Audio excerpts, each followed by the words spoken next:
Hello and welcome to Good Evening Britain, a Force for Good's weekly show coming to you live from our studios here in the heart of the great British city of Glasgow, with me, your host, Alistair McConnachie.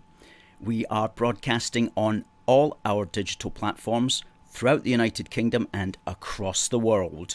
We're bringing you quality pro-UK comment and analysis every Wednesday from 7 until 8 p.m, broadcasting on YouTube, on Facebook, on Twitter, and on TikTok. Folks, please do send in your greetings. Please tell us where you are watching from. Please send in your questions and please send in your comments. We've got another packed show for you this evening, and at the bottom of the hour, we have our guest tonight, who is Dr. Alan McManus, the chairman of the Freedom Alliance Party. This is a party that's standing candidates in Scotland and in England at the British general election on the 4th of July. So we're looking forward to talking to Dr. McManus this evening about his fantastic work that he has been doing in the freedom scene for the last 4 years at least, when the Freedom Alliance came to our attention. So that's definitely something and somebody to stick around for. At the bottom of the hour at 7:30, we'll be talking to Alan until the top of the hour. We're also going to be talking about the SNP Manifesto, which was launched today, and folks, we're going to make that as exciting as we possibly can for you. We do have a few choice comments on, for example, what they have to say or not say about one of Scotland's greatest resources, which is, of course, our North Sea oil. Are they rising to the challenge of saying that they're going to turn it into cash for Scotland, or are they backing down to the Green lobby and trying to make excuses for doing nothing? We'll look at that later in the programme. Now, you may be wondering what this flag is behind me. This is the British monarchy flag as used in Scotland.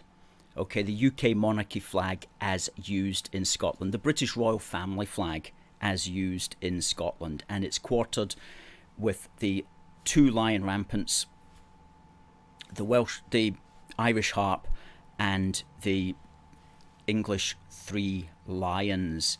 And it differs slightly from the British royal family flag that's used in England, because in England there's only one lion rampant and 2/4 are the three lions.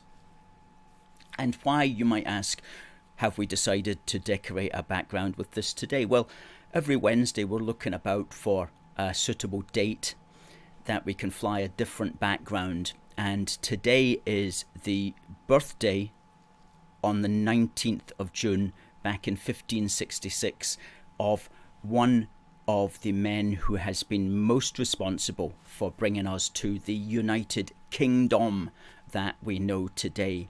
I am talking, of course, about James VI, who was born today in Edinburgh Castle to Mary, Queen of Scots. And it was when Elizabeth I of England died and she had no children, no immediate heir, that the line went back to the Scottish line and to the son of Mary, Queen of Scots, who became James VI of Great Britain, the 6th James in the territory, which by that time became the realm of Great Britain. And so we remember him today, and we remember, of course, his Union of Crowns back in 1604. So this is why we've got this flag up in the background today, James VI's birthday. Good stuff. Let's say hello to one or two people who have said hello to us. Good evening to Debbie, first in. And to William Armstrong, who says, Rat City Council. Which city are you referring to there, sir? There's a few that need to be cleaned up, certainly. Freaky says, Alistair, good to see you, good sir, good to see you also. And to Stuart from Elgin. And Anselman says, first of Great Britain. Now the 6th of Great Britain is our point, because the territory became the realm of Great Britain, and he was the 6th person to be crowned king in that territory. That's the way that we frame it, and I know that's original, and I know that nobody else does that, but we thought high time that we started this, because people say, oh, Elizabeth wasn't the second Elizabeth in Scotland because Scotland hadn't first Elizabeth. No, she was the second of the United Kingdom, of the territory. She was the second Elizabeth in the territory which had become the realm of the United Kingdom, just as James was the 7th king in the territory which had become Great Britain. Whether they were Scottish or English aside. So that's the way that we look at it. Hello to Derek from Armadale, as always. Good to see you, sir. Let's begin with the SNP. The SNP Manifesto. Oh my, do you know, there's so many people now saying that they're absolutely going to tank. There was something released today, in fact. There was a new poll released in the Herald. And it says, a new poll has predicted the SNP will lose all its seats in Glasgow and be left with around 15 MPs after next month's general election. The survey by Ipsos Mori has the Conservatives winning just 115 seats, with Labour on 453, giving Labour a 256 seat majority in the Commons. It says here, on these results,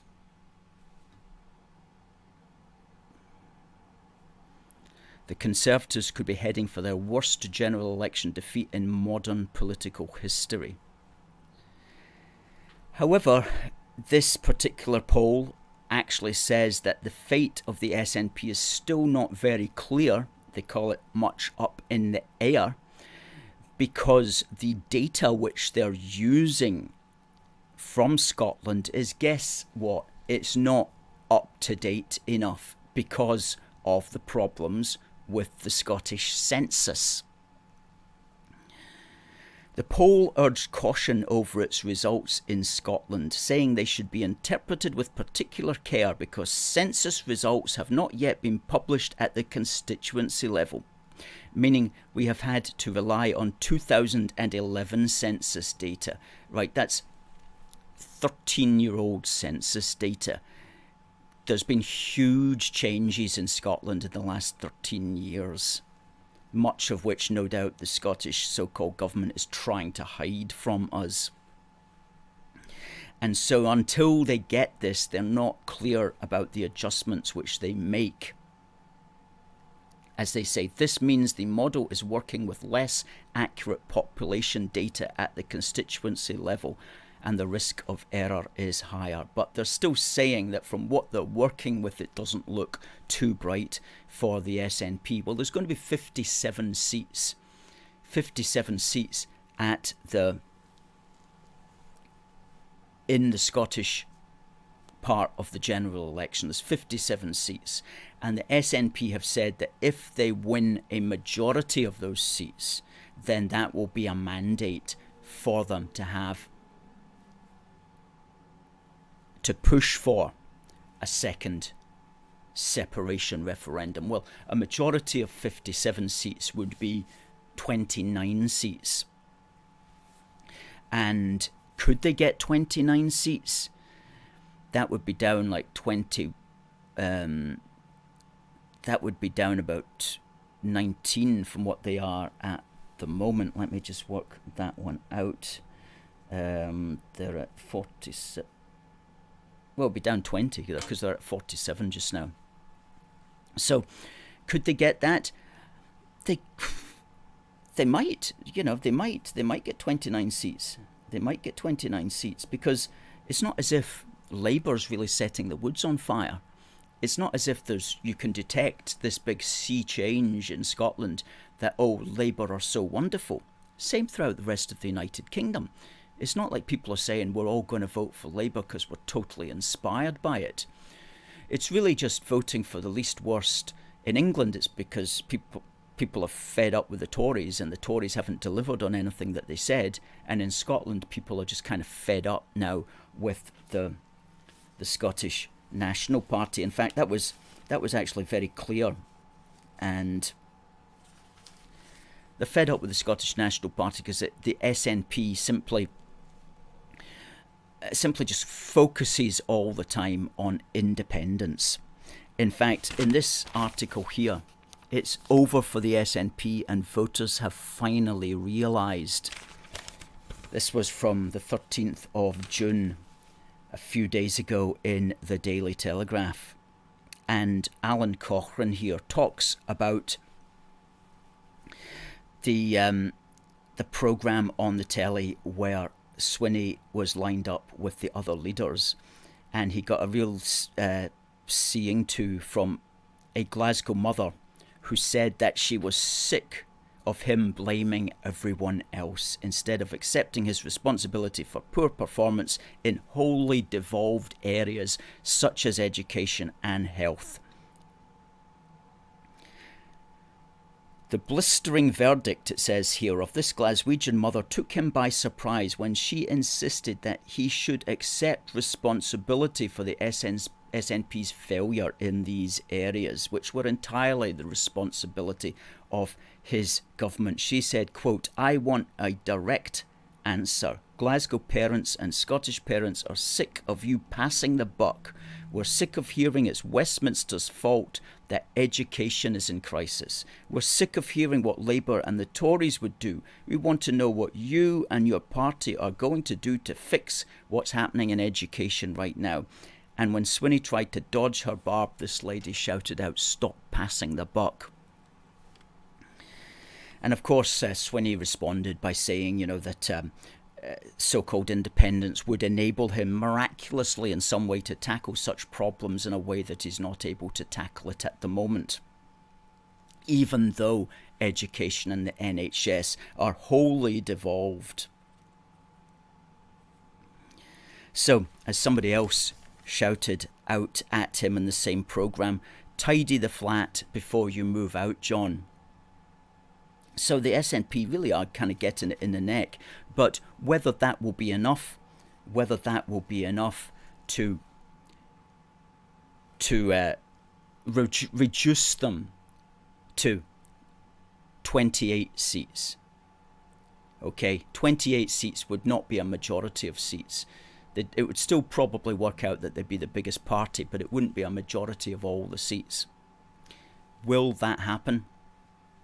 It might well happen. It's certainly long enough. People are kind of sick, really, I think, of a Conservative government for whatever it was since 2011, I think, was the coalition government, wasn't it? And the SNP have been in power for about the same amount of time. And people are just tiring of that now. So change is in the air. Change is in the air. To what extent did change appear in the SNP Manifesto? Well, let me just bring up the SNP Manifesto right now, and let's just quickly run through some of the points in it. Let me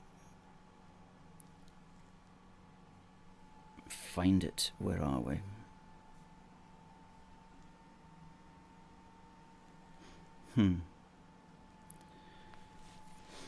Excuse me, I'm just going to remove that and reopen it.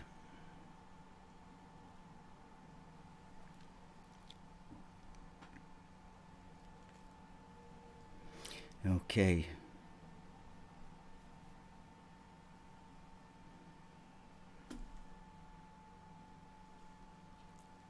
Here we go.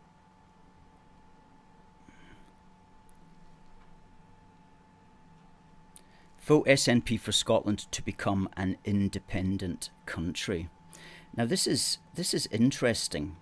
This is interesting because what this is saying is what Sturgeon used to say was, people vote for us but they don't want independence. Well, in this case, the SNP are very much putting independence first and central to basically their entire platform. So you can't be voting for the SNP and not being aware that this is the case. And in fact, the logo which they're likely to use as well is going to say Independence for Scotland on the ballot paper. It's going to say SNP for Independence. And so they're very much going back to the back to basics on this. And there's a load of bletheration here. Our key pledges: deliver independence, to strengthen our economy, tackle the cost of living and bring about a fairer economy, end austerity, blah blah blah, rejoin the EU. No thank you. Okay, we're not wanting to join the EU. So again, tackle the cost of living crisis. Well, that's fine intention, but what are they going to do about that? By providing urgent support for household finances and reducing the impact of rising interest rates. Well, that money's going to come from the British government for those sorts of matters. Protect our NHS from the twin threats of Westminster privatisation. Well, Westminster couldn't privatise the NHS in Scotland if they wanted, because it's wholly devolved and nobody is intending to privatise the NHS anyway, even though some people would think that might actually help. And blah blah blah, more stuff here. Blah blah blah, support the abolition of the undemocratic House of Lords. Well, Labour are intending to push that idea anyway, so if the SNP get elected, they'll be pushing behind Labour for that one. But this is where it starts to get problematical. Devolve powers to create a bespoke migration system for Scotland that values those who decide to work, live, study and invest here, and allows us to address our specific demographic and economic needs. What that is simply political speech for more immigration. That's what that's about. More immigration is essentially what they're disguising there by saying devolve powers to create a bespoke migration system. It's not devolving powers so that they can stop immigration, so that they can have less immigration. That's devolving powers so they can have more immigration.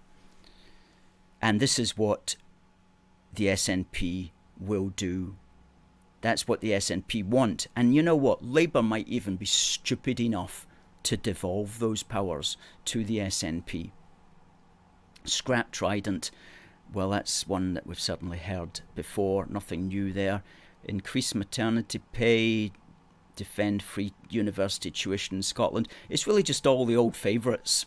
There's nothing new here. There's no new offer here. That's a good one, actually. I approve of that. Scrap the two-child benefit cap. We wrote an article just the other day about the importance of the family, and we said that child benefit should not be capped at a certain number of children. It should just be for as many children as you have. That would be the pro-natalist point of view.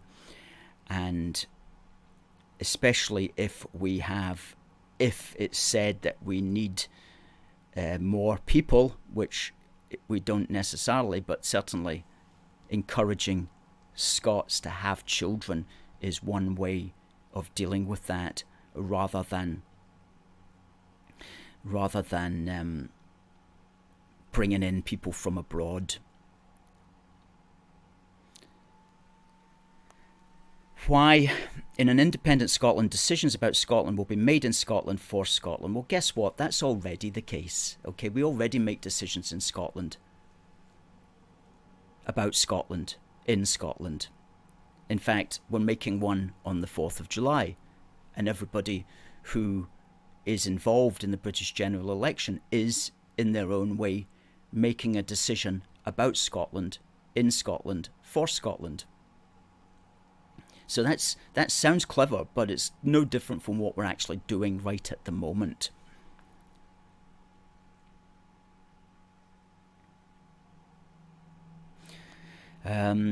Independence is vital because decisions taken at Westminster have made life more difficult for people, families, communities and businesses across the country. Well, people are certainly often in difficulty, but the idea that the SNP is going to solve that, or that an independent Scotland would somehow be making better decisions, is of course highly questionable. And if you believe that the SNP's record, and if you believe that their sort of attitudes to things would in fact make life better, then of course vote for the SNP.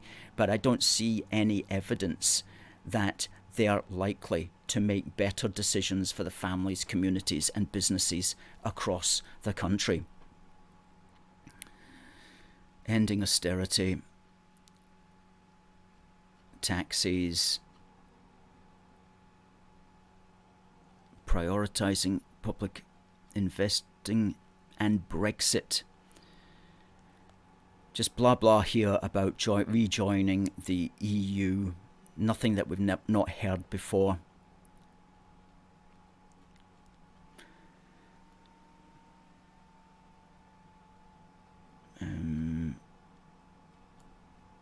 Stuff here about the Constitution.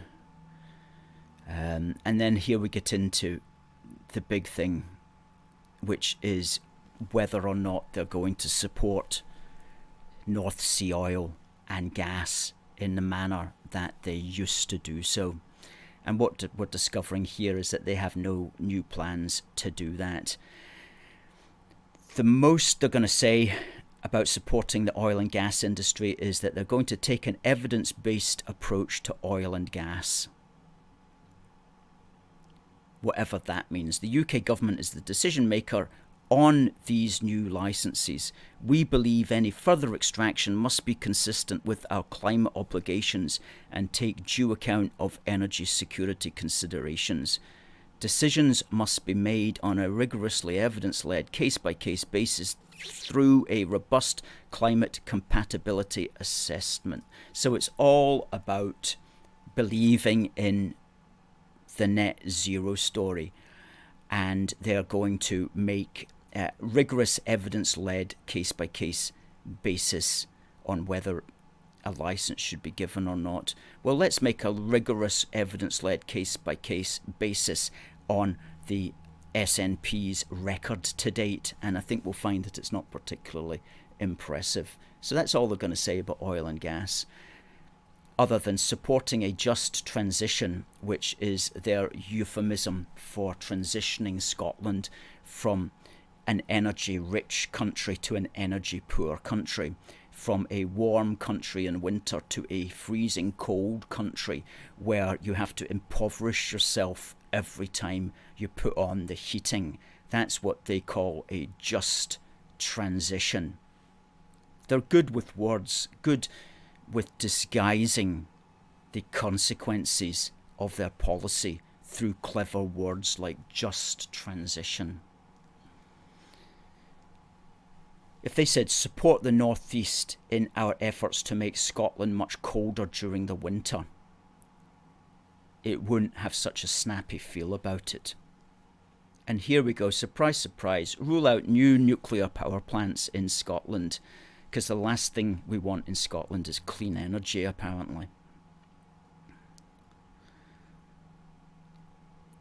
So, more blah blah, but here are three important policies which tell us again that they just want to flood Scotland with more immigrants. Devolve power to create a bespoke migration system that values those who decide to work, blah blah blah. We've read that bit. introduce a rural visa pilot scheme. This is for people to work in the agricultural sector. And they're wanting overseas workers' employment visas to be devolved to Scotland. And that's a kind of policy that the Labour Party would be stupid enough to grant. The devolution of overseas workers' employment visas. To that we would say that we should be working out farm programmes, temporary farm programmes for unemployed people in Scotland who want to do that kind of work.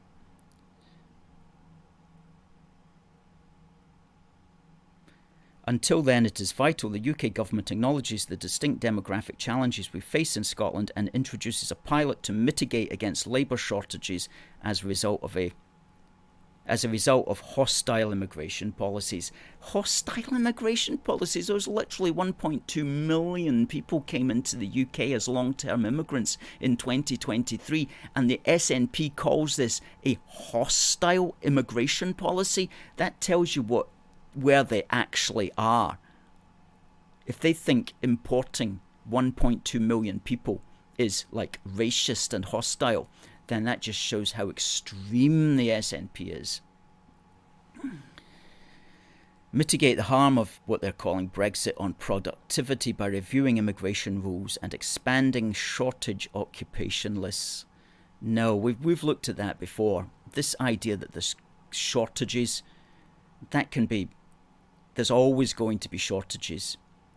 If your immigration policy is just simply to import cheap labour, there's always going to be a shortage of it. Because cheap labour needs more cheap labour to service it, which needs more cheap labour to service it, and so on and so forth. Well, you know what, folks, I think we've had enough of this SNP manifesto, other than to say on the two issues that matter, which is to say net zero and controlling immigration, the SNP are so far on the wrong side that even if you're a dyed-in-the-wool Scottish nationalist, you cannot be voting for that party. You cannot be voting for that party. Now, a party that you might want to vote for is the Freedom Alliance, although they've only got one candidate in Scotland. They've got 4, I think it is, in England. But we're going to see if we can bring in Dr. Alan McManus. Now, I know that he's had a wee bit of a problem with his internet, so we may only have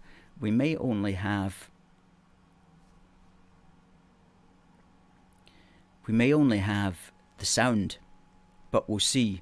Let's click on this and see. Dr. Allen, can you hear us? Yes, I can hear you. My apologies to you, Alistair, and also to your producer, Megan.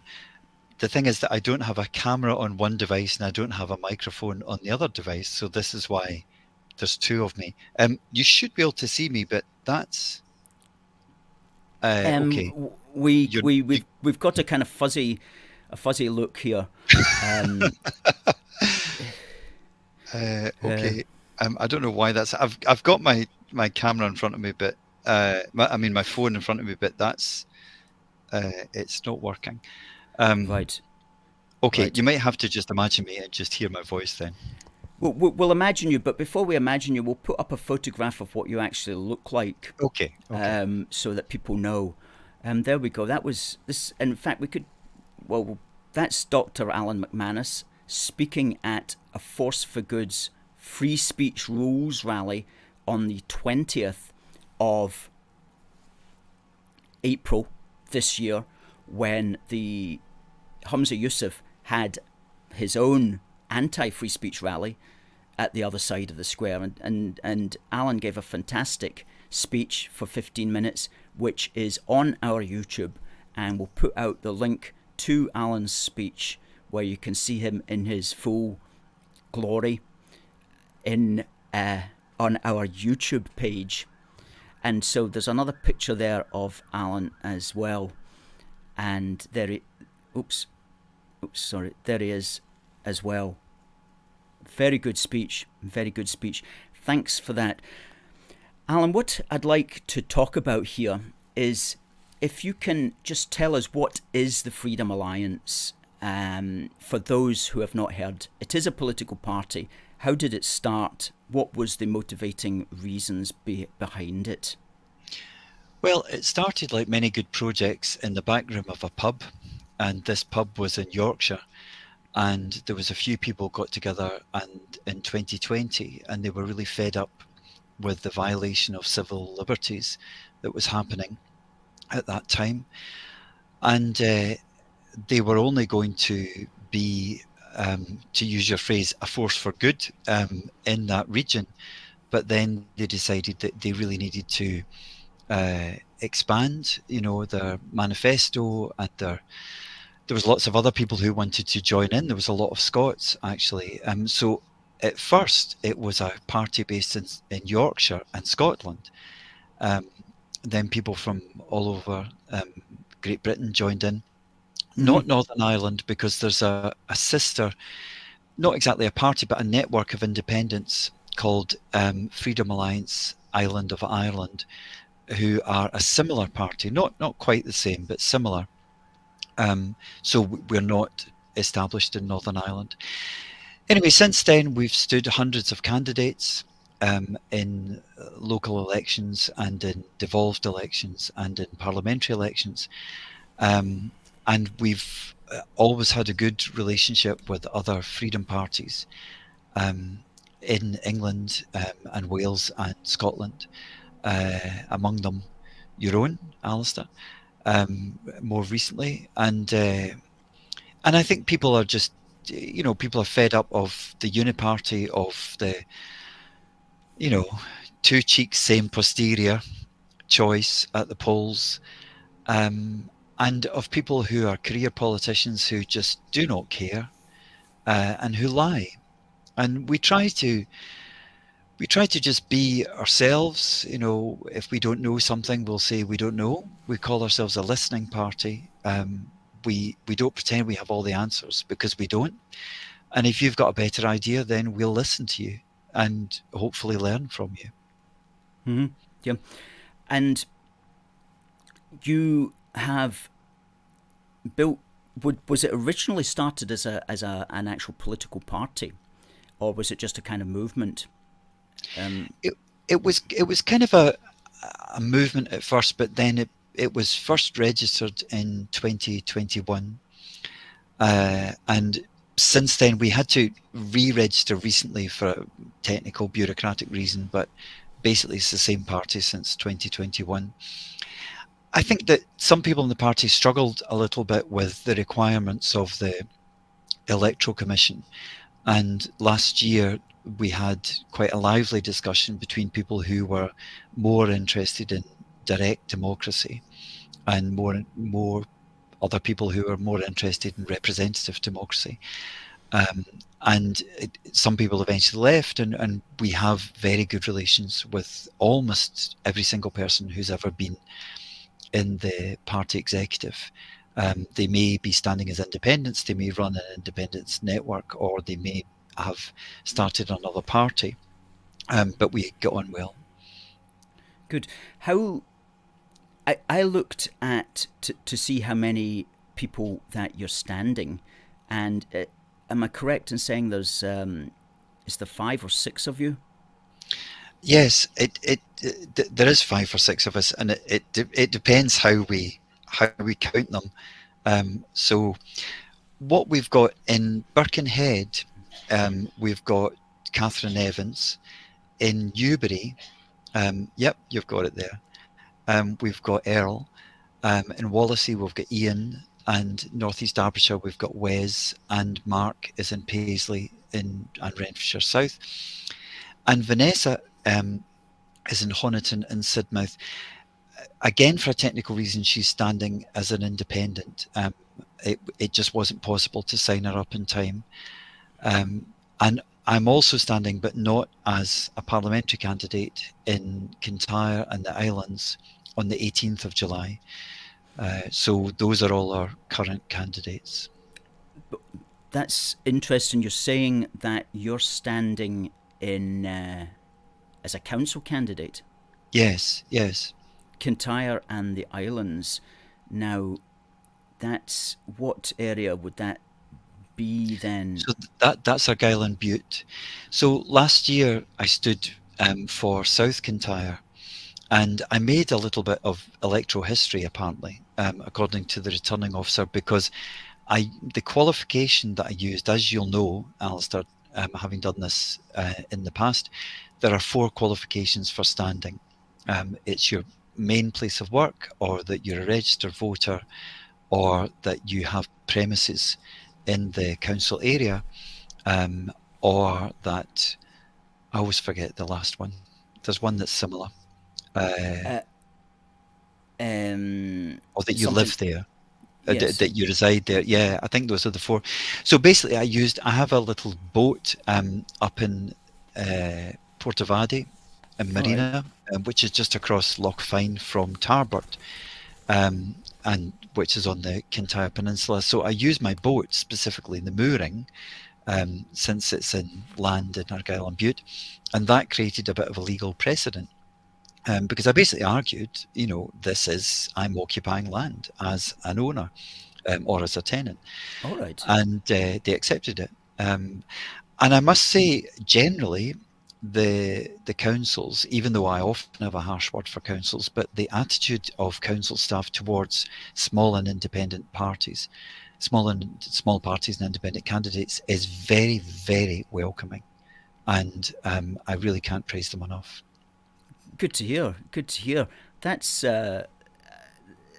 presumably you had to stay. Did you stay in the boat for a certain period of time, No, it's or simply just it. owning it? Yeah, it's just owning it and owning, renting the mooring for over 12 months. That gave me the right. So the Mm-hmm. idea, I, basically, because I study law, I know that you also have a degree in law in Scots law, but mine is English and Welsh law, but and I haven't finished yet. But so I'm used to looking at law, as you'd understand, and thinking, what's the purpose of this law? What's the Mm-hmm. mischief it's trying to prevent? So I simply argued that. I said, well, the purpose of it is that someone who's actually invested in the community in some way, has a live connection, will stand, and that it's not someone who's just parachuted in who doesn't have any connection. So they accepted it. They said, okay, that's unusual, but we accept it. That's excellent. That is good. Yeah. Yeah, but I've always found that the returning officer, certainly in Glasgow, the department is always very friendly, always very helpful, always keen to accommodate everybody.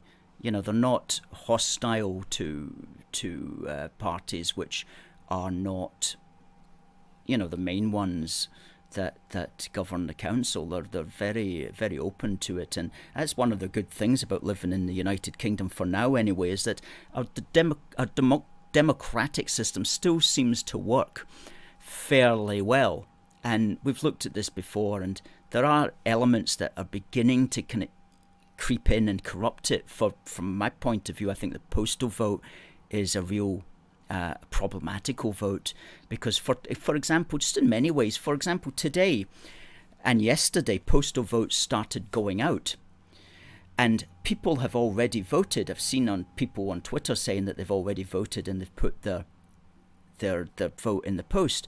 Well, the application to apply for a postal vote hasn't even passed yet. Like the application, I think it ends tonight if you want to apply for a postal vote. So, I mean, people are already voting before even the application to apply for postal voting has even passed. The whole thing just seems very unstructured, and it's especially bad for groups like yourself. People in Paisley and Renfrewshire South probably don't know that your party is standing because they haven't seen it on the television, and because you're not a household name. And who knows, they might not find out about your party until the very last day. If you had somebody standing outside a polling station, they won't even find out about you until they see you outside the polling station a few minutes before they go in to cast their vote. So, but by allowing people to vote, 2.5 weeks or whatever before the general election, it's mitigating and disadvantaging these smaller parties who need every single minute right up until the polling moment in order to make themselves known. So this, just get a vote and vote 3 weeks before the election, that's not good for us as small parties. It really mitigates against our best interests. I don't know what your thoughts on polling postal votes are, Alan. Yeah, I completely agree with you, Alistair. Last year, we emailed our supporters and we said, if you want to avoid voter ID, because we're really against that, because we see no need for it and it's just intrusive state surveillance, then you could use the postal vote. And we got some pushback with that, and I think that criticism was justified. We were really seeing it as the lesser of two evils. But one of my worries about postal voting, as well as obvious fraud, which is, it's much easier to do it with postal voting. The other one is that if you have households where there is one older man, for example, who's in charge of an entire household, and it's a large household, and maybe that is the only person who speaks English, then you would have votes for all of these people living there, but actually the chances are there's only one person voting. So therefore you could have a block vote, which doesn't actually reflect, it doesn't allow these people to participate in democracy. Whereas in the polling station, you can't go in voting for, well, I mean, you can vote by proxy, that's true, but at least there's more of a check, of like, there's one person, one vote happening.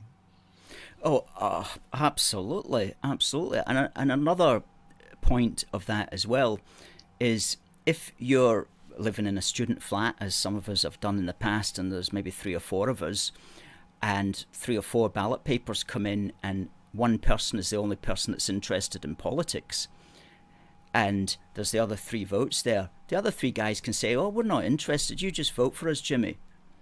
And so Jimmy gets to fill in the other now it's illegal if he does that, but he gets to fill in the 3 votes, and they need to sign it, obviously, but they allow him to make the decision for them.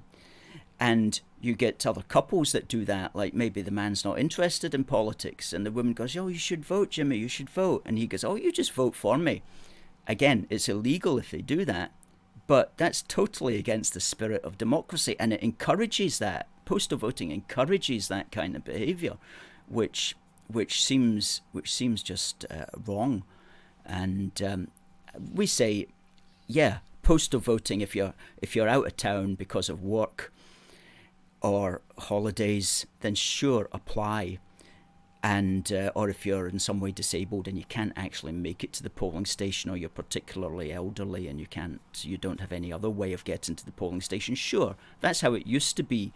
But they changed that to voting on demand. You could just apply for it and get it regardless. And I think that's a way that's corrupting the democratic system. And all the parties are complicit in this. I'm not blaming any one party for it, because they all support the postal vote. But if I had my way, it would be just go back to the old system, which you only get it if you need it because of the circumstances on the day. But other than that, going back to what I said originally, I think that our democratic system does work fairly well. It's still largely counted by people. It's not an electronic vote like what they have in some countries, which I've got to watch what I say here on YouTube, because you're not allowed to criticize certain types of voting on YouTube, especially if it involves electricity. But and that's for real. We've had videos removed in the past by YouTube because we've wondered about that, or called into question some elements. So whatever you may think, we're certainly not supportive of any kind of electronic means of casting the vote, because there's all those sorts of dangers. But Alan, what would you say? Obviously, the big thing, the big new party at the moment is Reform. How would you say that you have a unique selling point that differs from Reform? If somebody wanted to vote for your party in in any of those constituencies where you're standing? Well, imagine you're walking home from the pub, and some thugs come up and they start beating your mate up. And, you get tore in and you try and defend your mate and you get some bruises and bashes. But another guy just stands there. In fact, he doesn't just stand there. He gives your mate a bit of a kicking as well, And then, so there's a lot of bad feeling. And then several months later, you all meet up. And then this mate who joined in with the beating starts saying, look, lads, this was a tough time and it wasn't really clear what everyone should do. But I'm a nice guy. Let's just shake hands. And, I don't think that you would be convinced by that act. And that's the reason why I'm not convinced by reform. Because there was this egregious violation of civil liberties, and it went on for years, and it's still going on. And reform did nothing about that. They did nothing. And neither did Reclaim, neither did UKIP, neither did a lot of these parties who are now trying to, get the votes. And people who did, like your good self, were vilified for it, and vilified in all sorts of sneaky, sleek ways, dragging in all sorts of nonsense, because people did not have the honesty to say, I don't like you because you don't allow the state to bully the individual. And that's why we don't like you, and that's why we're going to bring you down. So as for reform, if you look at their manifesto, yes, there is a lot on the manifesto that is good. That has to be said. And there are some cracking reform candidates. So Catherine Evans, the leader of Freedom Alliance, worked together with, I can't remember the gentleman's name at the moment, but he's on the Wirral. I think he's standing in West Wirral, or Wirral West, reform candidate. And he's a lovely gentleman, and they did Rebels on Roundabouts, Yellow Boards action together. And because of people like that, we decided as a party that we would oppose reform on a case-by-case basis. Okay. So where I am, for example, in Kirkintilloch and Cumbernauld, I'm trying to find out something about the reform candidate, and unfortunately I can't find anything out about him, which is a pity, because it's either him or it's the usual suspects.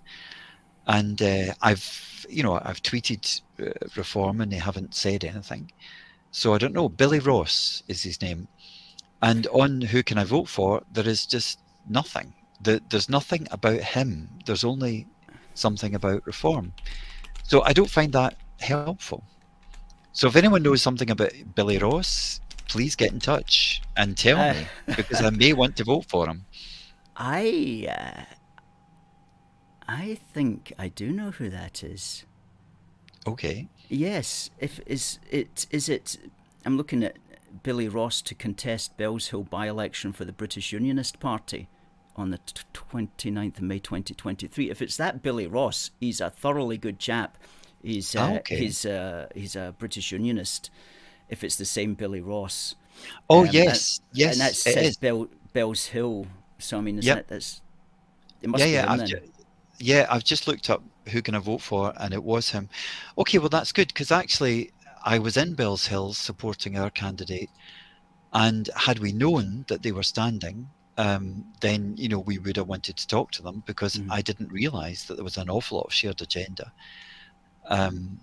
Well, I've met Billy Ross, and I can certainly vouch for him. A great fellow, and if he was involved with the BUP was also against lockdown as well.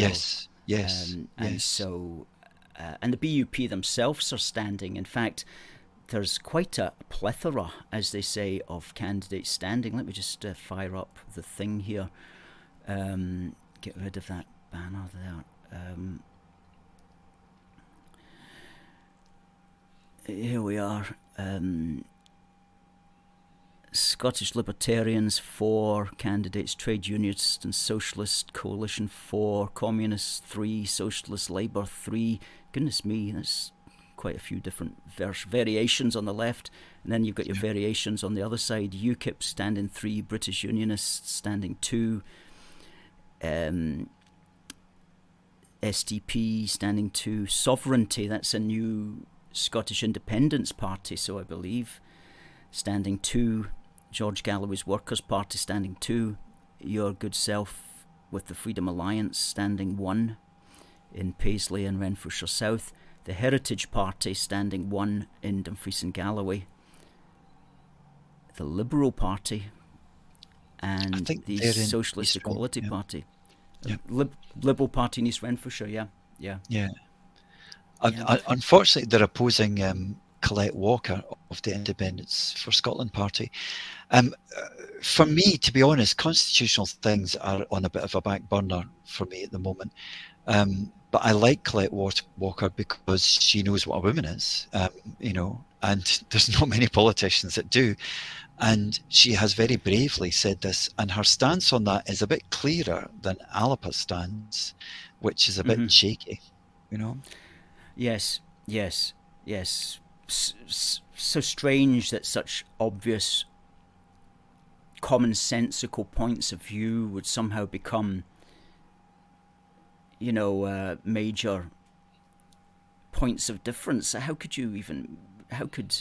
that happen when it's so obvious what things like what a woman is? How could that even become politically controversial?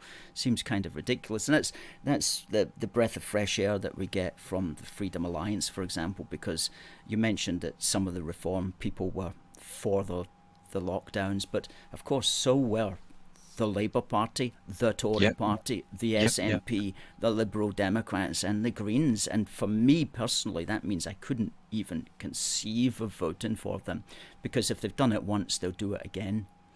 Yes, no, absolutely. And the reason why we even, because you're quite right, I mean, some parties we wouldn't even consider not opposing, all of those that you mentioned, the big five.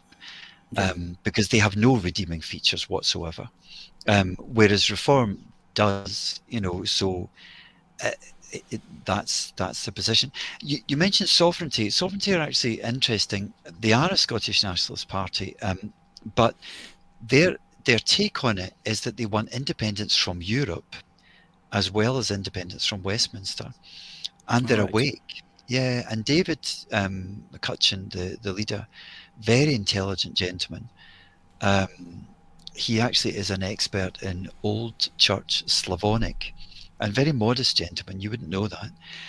And it's a very thoughtful party, I find. And they're mostly located up in the northeast, but that's another one that we have a good relationship with. And again, we don't worry about constitutional things because that's not our focus. We are a decentralist party, and we respect the opinions of the community. And if the people of Scotland, decide one way or the other way, that's up to the people of Scotland. I mean, to respect that, but that's not what we're pushing for.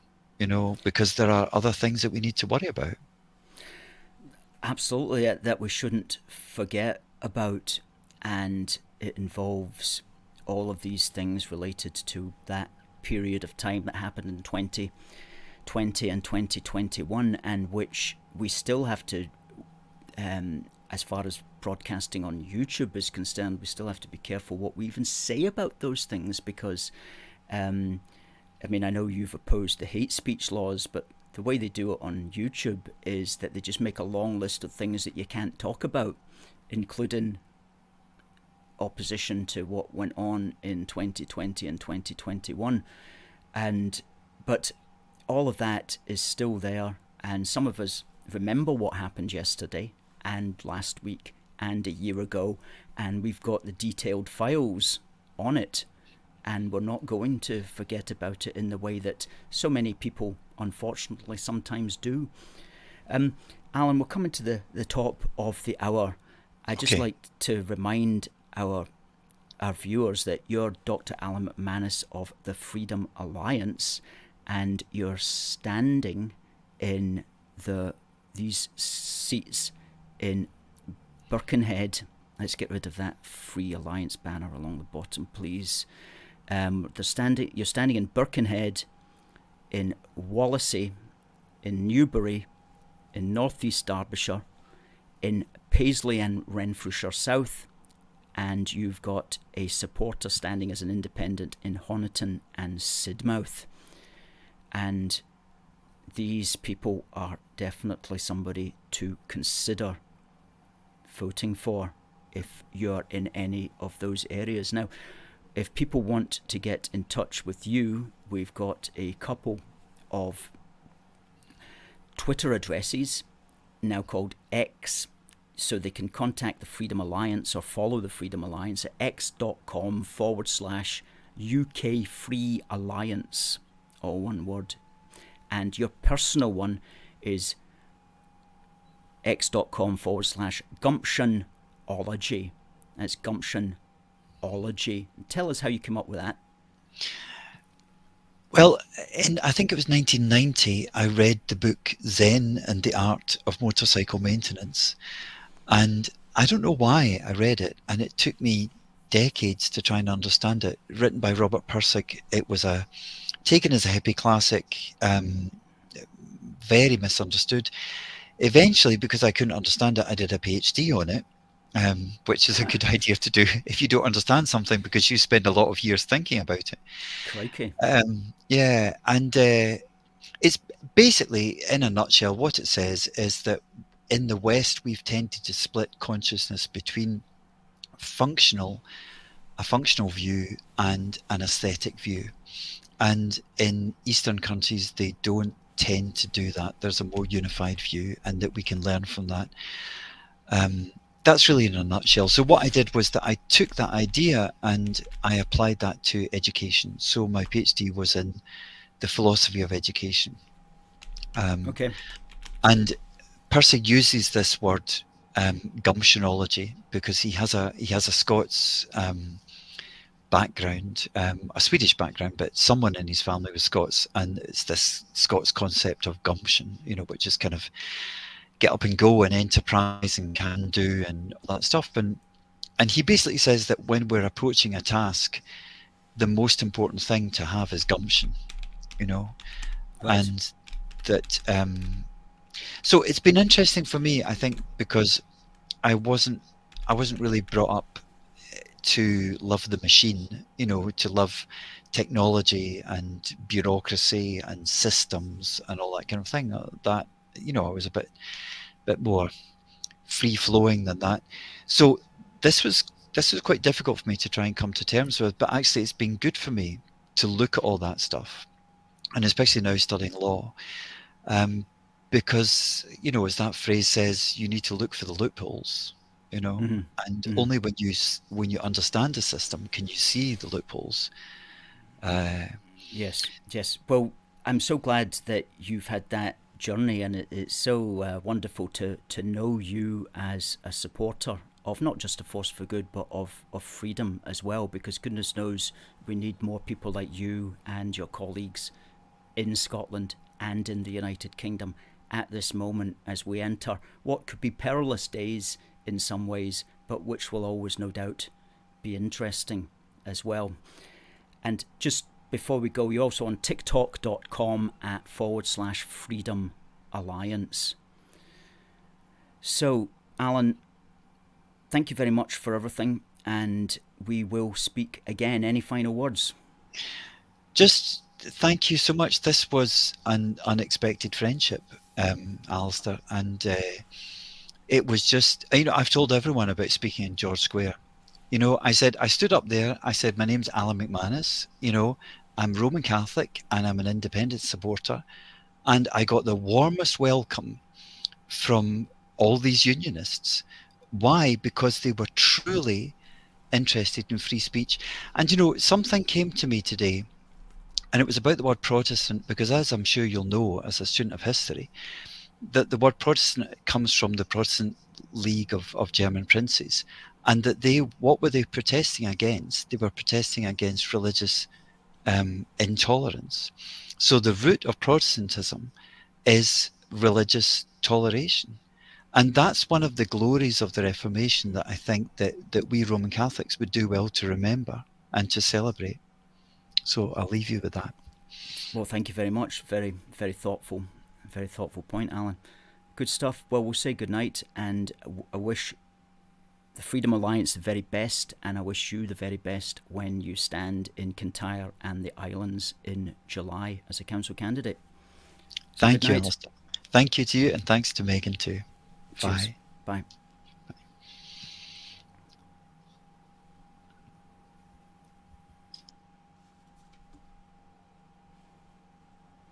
Great stuff. Dr. Alan McManus.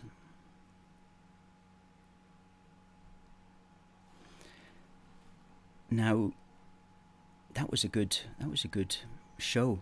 As always, folks, I've forgotten to remind you of our crowdfunder. Now, do you see that there? See if you scan that in your mobile phone. You won't see this on TikTok, but it's on YouTube, Facebook, and Twitter. If you scan that on your mobile phone, you should get taken to crowdfunder.co.uk/Union 2024. Union 2024, which is our crowdfunder. Now, last time I looked, we had 15% of what we need, and it finishes just a few days after the general election. We don't usually do a summer crowdfunder, but we've had to do one this year in order to get us through the next 6 months, and we're calling it our British Summertime Crowdfunder, to take us up to our Yo Britannia Christmas crowdfunder. And we're not asking for very much in the grand scheme of things. We're asking for £1,707, 1707, to commemorate the Union of Parliaments, and indeed to celebrate the 75th ever British general election, which will be held on the 4th of July.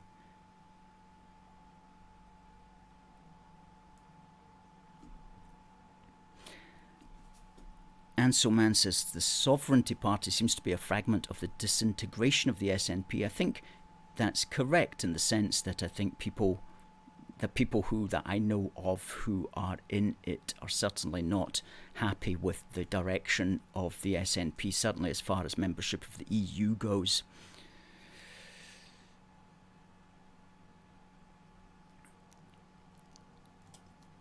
Budgie Burger says Alan has a good tone. He does, doesn't he? He has a very nice voice. Anselman says thank you both.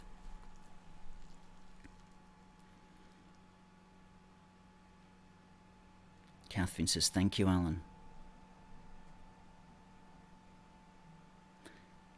Catherine knows the fellow Billy Ross, I believe, who stood for the British Unionists and now looks to be standing for reform.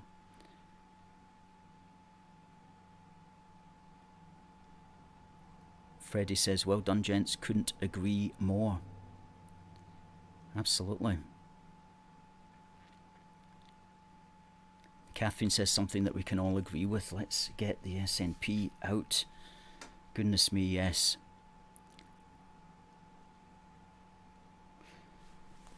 Now,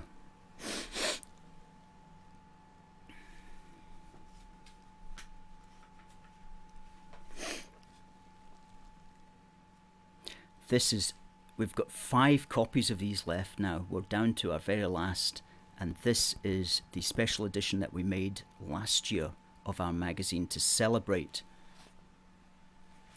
James VI, whose birthday we remember today. You'll get that at our shop, folks. And if you go onto Amazon, you'll get this book. But if you donate a certain amount of money at our crowdfunder, then you'll also... How do you do that, eh? If you donate a certain amount of money at our crowdfunder, you can claim a reward. which includes this book, for free. For free. And basically every reward on our crowdfunder also gets a free copy of our wee book as well. Folks, we are so good to you. We really are. We're going to be back next week with another guest. Should be a candidate who's standing or a supporter of a party that is standing at the British general election. It's getting closer and it's getting exciting. These are interesting political times. Folks, it's the top of the hour. We're going to say goodbye. It just remains for us to say, God bless the United Kingdom and God save the King. See you next week.